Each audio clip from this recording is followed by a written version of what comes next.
Hey guys, welcome back to my channel. So tonight, actually, because it is 9:50 p.m. here in Indianapolis, and I am not having a good day today. And that actually ties into what we were going to be talking about, and that is depression and anxiety. So sit back and listen to this video, and if this applies to you, I hope it helps, and I hope I can give you as much needed advice and love and comfort as I can give you. And let's get started. So I suffer from depression and anxiety. I have been diagnosed with this for a really long time now, and I feel like it's progressively gotten worse over the past couple years because of either past issues that I've never dealt with that has just always stuck with me, or it's recent events that have happened that I am still trying to deal with till now.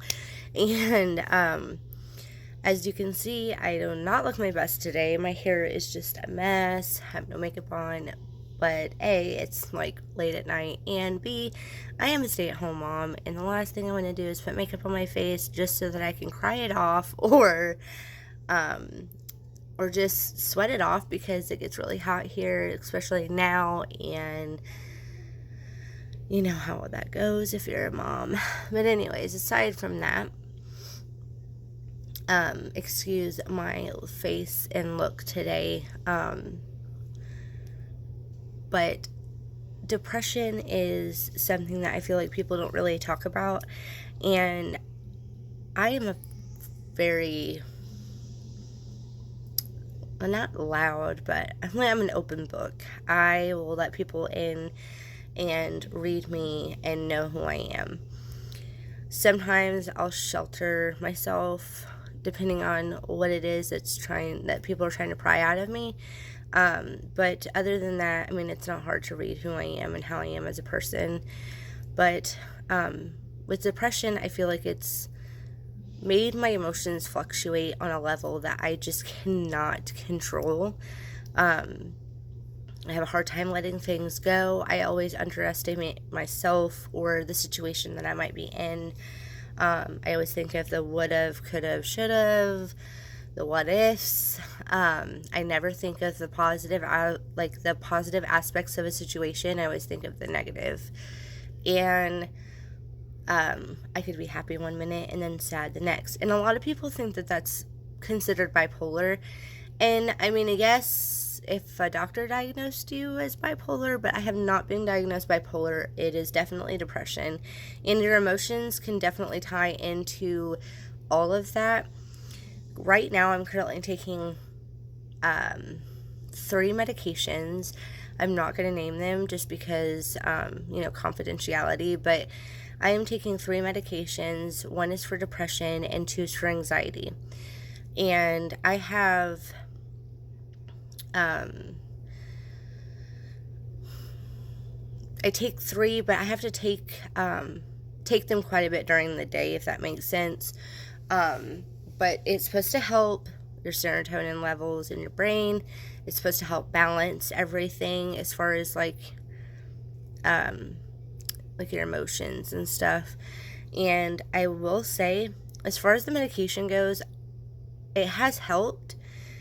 But what people fail to realize is medication's not going to fix everything. You have to be the one that puts in 100%, whether that is getting up every day and making sure that you brush your teeth, you do your hair, put your clothes on and get your day started, or you can be that person that doesn't want to do that and doesn't push themselves to get out of that depression, routine. For me, I have days where I don't want to do anything. But then I have to think, if I continue that, which I have, it takes me weeks to get out of. Or it even takes me days. It just depends. And as far as anxiety goes, anxiety for me is gotten worse due to events that I might have gone through. But recently, it's gotten worse than normal. And since you guys don't know me very well, to me, I feel like it's gotten worse for myself. But It's something that the only way I can describe, because some people don't even know what anxiety is because they've never felt what anxiety is, or they don't think it's anxiety, but you're overly nervous all the time, or you just have this sick feeling inside that that just makes you worry a lot, and you just, sometimes you base your choices on the anxiety and on the depression. It kind of puts a block, to like shelters you way too much. And it could be different for everyone. So I want to point that out real quick. Everybody has different reasons for their depression and their anxiety, whether it's postpartum, whether it's PTSD, whether it's moderate anxiety, severe anxiety. I support you 100%. I am here for you guys. Just to let you know that nobody is better than the other. Everybody has something, and we just gotta roll with it and be there for each other. So just want to let you guys know that in advance. But let me go through my day with you guys. So being a stay-at-home mom was definitely a choice that I made before I had my daughter. I always said I would love to be a stay-at-home mom. If I wanted to change my mind, there's always that option. I can get a job. And I actually applied for a job and had my interview, and I'm just waiting right now on the result. But aside from that, I chose to be a stay-at-home mom, to be with my daughter and watch her grow and just, spend that time with her.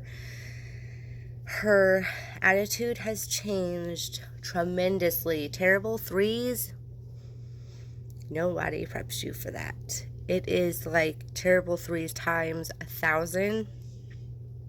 I cannot deal with it. I am getting gray hair. Do you guys see this?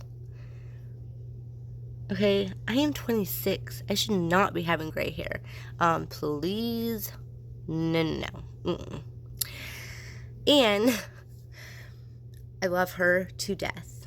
I would do anything for her. She is my baby, my everything, my reason for breathing, and the light at the end of my tunnel. So I love her to death, and I cannot stress that enough.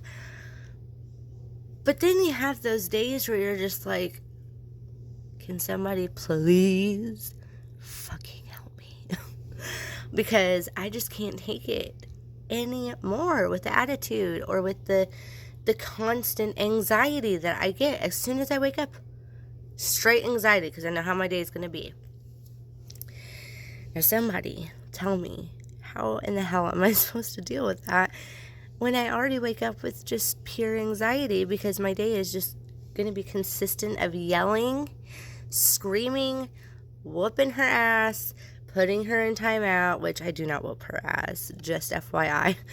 I don't like that. I usually do timeout. I'm yelling at her, which isn't helping. My day has been a roller coaster from hell. And like days like today, I have to just breathe. And at the end of the day, when she goes to bed, and think, what could I have done to make my day better?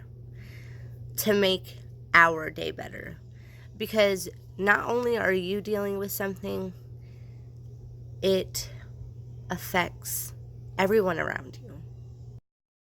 Alright, sorry about that, you guys. I had to take a quick break, but I am back, and I stopped at the part where we were talking about that what you're going through and your emotions, it doesn't just affect you, it affects everyone around you. And that is so entirely true, because the way that I am during the day, it does reflect on my daughter, because she starts asking me if I'm sad or if I'm mad or upset. And she's 3, asking me these questions, and you already know at that point, everybody else is going to be asking, are you okay? Like, are you doing okay? And you're just sitting here like, yes, I'm fine. Can you please stop asking me that? But, so the way that you present yourself, try to find another outlet or another way to I mean, I don't know how to put it. Like, it's okay to be sad and angry and mad and so on and so forth. With depression and anxiety, it is hard to kind of, reel it back because you're stuck in that motion of what you're feeling at that moment. But to reel it back a little bit, because sometimes it does build up so much that you end up going off on the wrong person, or you may end up rubbing off to somebody the wrong way and they just don't want to talk to you. They don't know how to respond to what you're putting off. And I learned that the hard way, because even today, I just had that, like, I don't want anyone near me kind of persona. And my sister's over here laughing because she knows damn well that she stayed away because I was a bitch. But anyways, so, like, it's stuff like that. Like, she knew that there was something wrong with me, but she didn't want to be near me because she knows how I can get. I get mean, I get irritable, and I end up saying something that I don't mean to say, like, off. And I have an excuse. Oh, jeez. My excuse is depression and anxiety. Thank you. I'm just joking. But yeah, so just try to reel it back if you can. And there are awesome websites out there that you can go to that will help you figure out exactly what you're going through and what you can use as a good outlet to be better with the situation that you're going through, or be better with, like, a coping method. I know a lot of people have coping methods, whether it is self-destructive or if it's more like, positive, like singing, writing, reading, stuff like that. If it's self-destructive, I advise you to seek help, medical help. And there are great phone numbers too that are free, like the 1-800 numbers that I can put in the comments below for you guys, and awesome websites that you can go to as well. I always advise from that. Like, I used to cut myself a long time ago, and I have not done it for 3 or 4 years now. But I learned that it temporarily takes the pain away, but it does not heal the situation. It's always going to be there no matter what, and you're just placing memories on your skin that you're always going to remember for the rest of your life. And but there are so many healthy alternatives out there that can help you, and like I said, I will list those in the comments below.